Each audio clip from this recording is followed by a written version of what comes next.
রাসূল দোয়া করতেছেন, আল্লাহ আমার উম্মতকে আপনি সমূলে ধ্বংস করবেন না।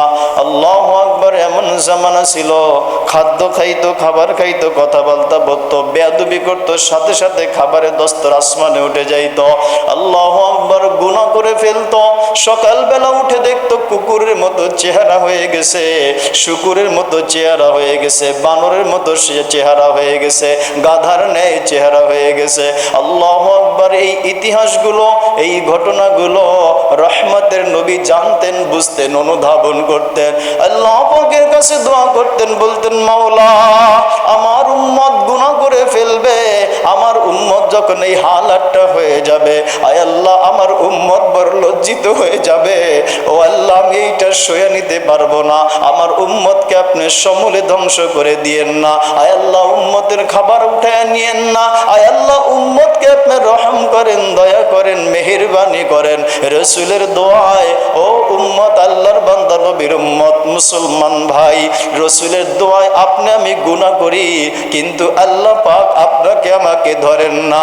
ওই নবী বলতেছে, উম্মত খবরদার, আমি আল্লাহ, আমি রাসূল তোমাদেরকে বলে দিতেছি, কুরবানি করবা তো তোমার নফসের কুরবানি করো। গুনাহর অভ্যাস ছিল উম্মত, আজকে থেকে গুনাহ ছেড়ে দাও। এই জন্য আল্লাহ পাক বলেন, ও বান্দা তুমি যখন আমি আল্লাহটাকে সারা দিয়ে চলে আসলা, আমার রাসূলকে মহব্বত করলা, ঈদের নামাজে আসলা, এই মজলিসে বসে এখন তওবা করতে দেরি, আমি আল্লাহ তোমার সারা জীবনের গুনাহগুলো মাফ করতে দেরি করব না। মুহতারাম হাজিরিন, দেখুন আল্লাহ পাক আমাদেরকে, আগের জামানার উম্মতদেরকে লজ্জিত হতো, তারা এরকম লাঞ্ছিত হতো, বুঝতে পারতো কার জামানা, কার কোরবানি কবুল হইল আর কারটা হলো না। এই জামানার মধ্যে যদি এমন হতো, আমার তো মনে হয় না কতজনের কোরবানি কবুল হতো। কি বলেন, তাই না? আল্লাহ পাকের কত বড় মেহেরবানি। এরপরে গোশত আমরা ভক্ষণ করতেছি, খাইতেছি, আত্মীয় স্বজনকে দিতেছি, গরিবরা পাইতেছি, কিন্তু ওই জামানাগুলিতেও এমন ছিল না। আল্লাহু আকবার। এই জন্য এই শ্রেষ্ঠ নবীর উম্মতকে আল্লাহ পাক কোরআনে আয়াত নাজিল করে জানায় দিতেছেন, বান্দা, ও আমার আদরের বান্দা, আল্লাহ ফেরেশতার বেলায় এই কথাটা প্রয়োগ করে না। আল্লাহ ফেরেশতার বেলায় এই কথা বলে না, ও আমার ফেরেশতা, আমার সূর্য, ও আমার চন্দ্র, আমার পাহাড়, আল্লাহ এই কথাকে বলেন না। আল্লাহর বান্দা নবীর উম্মত, কিন্তু যখন মানুষের ক্ষেত্রে এসে আল্লাহ শব্দকে ব্যবহার করেন, আল্লাহ বলতেছেন, ও আমার বান্দা, আমার বান্দা, আমার বান্দা, তুমি আজকে কোরবানি করবা, কথা সত্য, কিন্তু তুমি শুধু পশুকে কোরবানি করলা। তাকায় দেখো পশুটা কেমন আনুগত্য হয়ে যায়, পশুটা কেমন যেন তোমাকে বুঝায়। ও আল্লাহর বান্দা দেখো, আমি তুমি মানুষের চাইতে আমি পশুর গায়ে 10 গুণ, 100 গুণ, 20 গুণ ক্ষমতা রাখি, শক্তি রাখি। আমি গরু ক্ষমতা রাখি, মহিষ ক্ষমতা রাখি, উট ক্ষমতা রাখি, কিন্তু নাজিরুন কাইফা তা'মালুন, আমি আল্লাহ সব দেখতেছি, সব দেখতেছি। আল্লাহ কেমন যেন বুঝাইতেছেন, বান্দা উটের দিকে তাকাও, কেমন যেন ভদ্র ভাষায় বুঝাইতেছে, বান্দা আমাকে আল্লাহ কোরবানির জন্য কবুল করতেছে, আল্লাহর কাছে চলে যাব, কথা ঠিক। গরুগুলো তাকাইলে চোখের পানি কেমন যেন রাত্রিবেলা ছেড়ে দেয়। কোরবানির আগে কিছু গরু চক্ষু থেকে পানি ছাড়িয়ে দিয়া বুঝাইতেছে, ও আল্লাহর বান্দা, আমি আল্লাহ পাকের কাছে ধন্য। এই যে দেখো শান্ত হয়ে গেছি, আমার মধ্যে কোনো বেয়াদবি নাই, আমার মধ্যে কোনো উগ্রতা ভাব নাই, আমাকে আল্লাহ কবুল করেছে।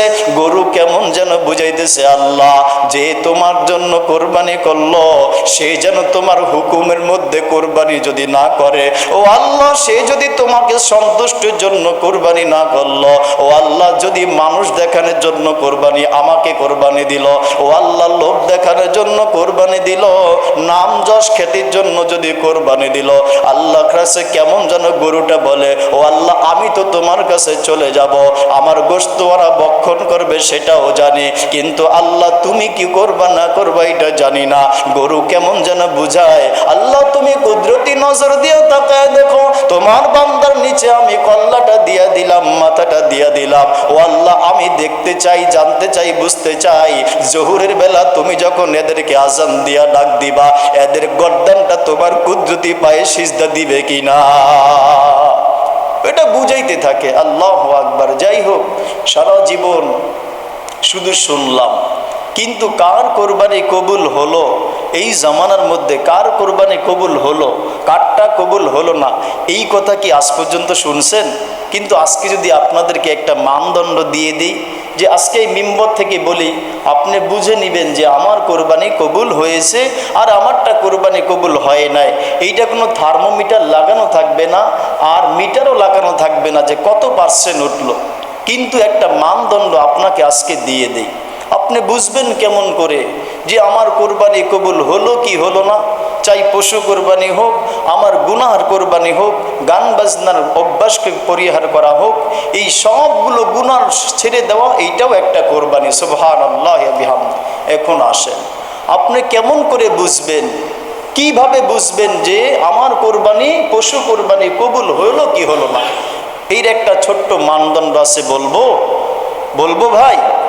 সেই বিষয়টি হলো, আপনি যখন কোরবানি করবেন, দেখবেন আপনার চক্ষু দিয়ে পানি আসে কিনা, যে আল্লাহ আমি তো এই অবুঝ পানিটাকে কোরবানি করতেছি, সে তো আল্লাহ তোমার জন্য প্রস্তুত। আর আল্লাহ আমি কি এখন থেকে তোমার জন্য, তোমার দ্বীনের জন্য, তোমার কোরআনের জন্য, তোমার মসজিদের জন্য, এক কথা ইসলামের জন্য, আল্লাহ আমি কি কোরবানি হতে পারলাম কিনা? এই যে পশুটাকে জবাই করতেছি, আল্লাহ আমার গর্দানটাকে ইসলামের জন্য দিতে পারলাম কিনা, আলেমের জন্য দিতে পারলাম কিনা, মসজিদের জন্য দিতে পারলাম কিনা, কোরআনের জন্য দিতে পারলাম কিনা? এক কথায় আল্লাহ তোমার জন্য আমার গর্দানটাকে দিতে পারলাম কিনা? যদি চোখের মধ্যে পানি আসে, যদি পানি নাও আসে, হাদিস থেকে রেফারেন্স পাওয়া যায়, ইবুকু ইবুকু ইবুকু ফাইল্লাম তাবকু ফাতাবাকুম। আল্লাহ রসুল বলতেছেন, বান্দা তুমি চক্ষু দিয়া পানি বের করো। আল্লাহ বলতেছেন চক্ষু দিয়া পানি বের করো, পানি বের করো। তোমার দিল যদি পাথরওয়ালা দিল হয়, চক্ষু দিয়া পানি না আসে, কান্নার একটা ভান করো। আল্লাহ বলেন ওই কান্নার ভানটাকে আমি আল্লাহ কান্না হিসেবে কবুল করে নিব। আপনি বুঝতে পারবেন, এক নম্বর। দুই নম্বর হলো, কোরবানির পশু জবাই করার পরে আমার গুনাহগুলো থেকে আমি পরিত্রাণ পেলাম কিনা, আমি চেষ্টা করলাম কিনা, এরপরে আমি সেই গুনাহ থেকে সফল হলাম কিনা, এরপরে আল্লাহ পাকের ইবাদত আগের থেকে বাড়িয়ে দিতে পারলাম কিনা। যদি এই নিদর্শনগুলো পাওয়া যায়, আল্লাহর কসম, আল্লাহর ঘর মসজিদে, আপনি ভেবে নিবেন আমার কোরবানি আল্লাহ পাকের কাছে কবুল হয়ে গেছে। সুবহানাল্লাহ ওয়া বিহামদিহি। এজন্য আসেন ভাই, আমরা বাহিরে যারা আসি, অতি দ্রুত মসজিদে চলে আসি, নির্ধারিত সময় ইনশাআল্লাহ নামাজ দাঁড়িয়ে যাবে। এখন ভাই কথা হলো, কুরবানি তো আমরা প্রতি মাসে করি, তাই না? তাহলে প্রতি সপ্তাহে 5 মাস, 6 মাস, 10 মাস, পূর্ণ 1 বছর পরে কোরবানি আসে, তাই না? এখন এই পশুটাকে যেহেতু আল্লাহর জন্য কোরবানি দিতেছি, আল্লাহু আকবার, সাহাবায়ে কিরাম জিজ্ঞাসা করছে, আল্লাহ রসুল মা আদহিয়া, কোরবানি কি, জবাই কি? রসুল্লাহ সাল্লাল্লাহু আলাইহি ওয়াসাল্লাম বলেন, সুন্নাতু আবিকুম ইব্রাহিম, এই কোরবানি হচ্ছে তোমাদের পিতা ইব্রাহিম আলাইহিস সালাতু ওয়াস সালামের সুন্নাত। সুবহানাল্লাহ ওয়া বিহামদিহি। সাহাবায়ে কেরাম বললেন, তাহলে আমাদের লাভ কি? আল্লাহু আকবার, কত সুন্দর প্রশ্ন করে জানা দিলেন। কিয়ামত পর্যন্ত যত মানুষ আসবে এর দ্বারা বুঝে নিবে। রসুল বলেন, শোনো, লাভ হলো যেই ব্যক্তি কোরবানি করলো, প্রত্যেকটা পশমের বিনিময়, প্রত্যেকটা লোমের বিনিময়ে আল্লাহ পাক তাকে অগণিত সওয়াব দান করে দিবেন। সুবহানাল্লাহ। এরপর আল্লাহু আকবার, সময় তো অনুমতি দেয় না। এই কোরবানি পশুর হাদিসে আছে, তার শিং, তার লোম, তার পায়ের খুর পর্যন্ত কিয়ামতের দিন আল্লাহ পাকের কাছে হাজির হয়ে যাবে। সুবহানাল্লাহ। আর বলতে থাকবে, আল্লাহ যারা তোমার সন্তুষ্টির জন্য কোরবানি দিয়েছিল, এই দেখো লোম নিয়ে, শিং নিয়ে, খুর নিয়ে তোমার কাছে হাজির। আল্লাহ আমাকে যারা তোমার সন্তুষ্টির জন্য কোরবানি দিয়েছিল, ও আল্লাহ আজকে হাসরের ময়দানে তোমার ওই বান্দাগুলোকে ক্ষমা করে দাও।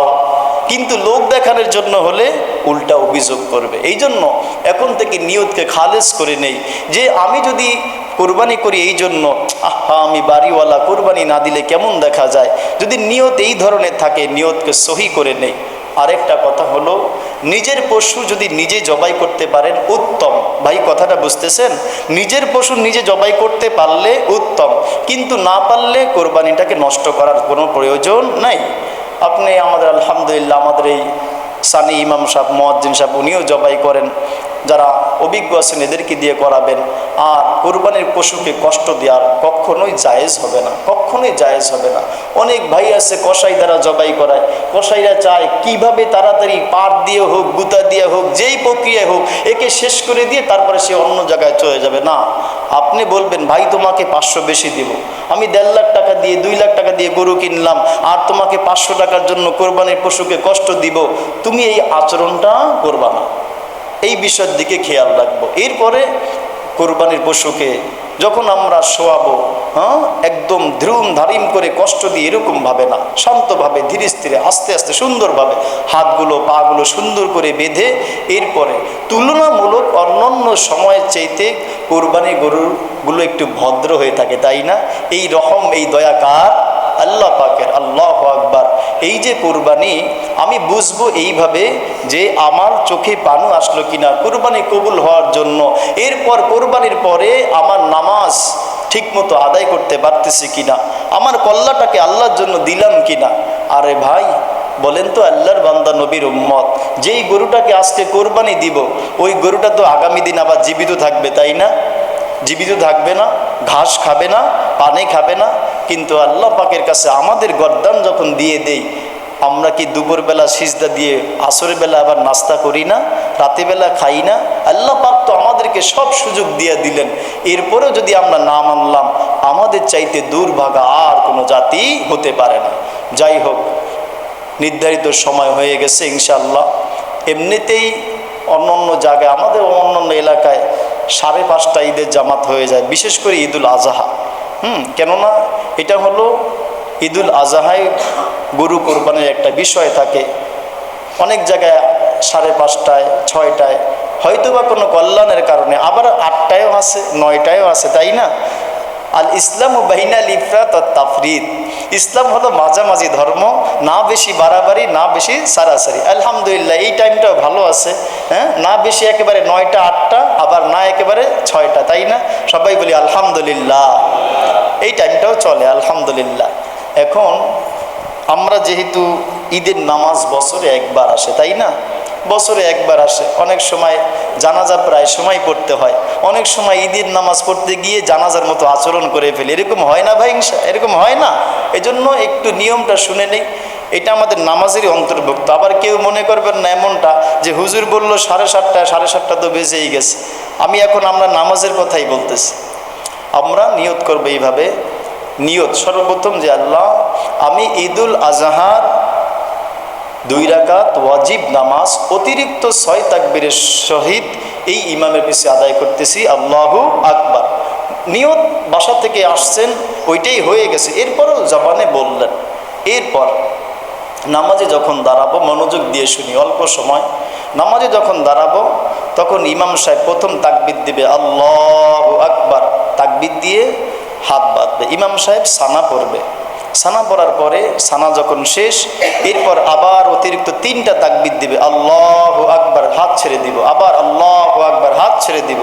এরপরে চতুর্থ তাকবীর যখন হবে আল্লাহু আকবার, ইমাম সাহেব সূরা ফাতিহা পড়বে, সূরা মিলাবে, গতানুগতিক স্বাভাবিক নিয়মে 1 রাকাত নামাজ শেষ করবে। দ্বিতীয় রাকাতে এসে ইমাম সাহেব স্বাভাবিকভাবে সূরা ফাতিহা পড়বে, সূরা মিলাবে।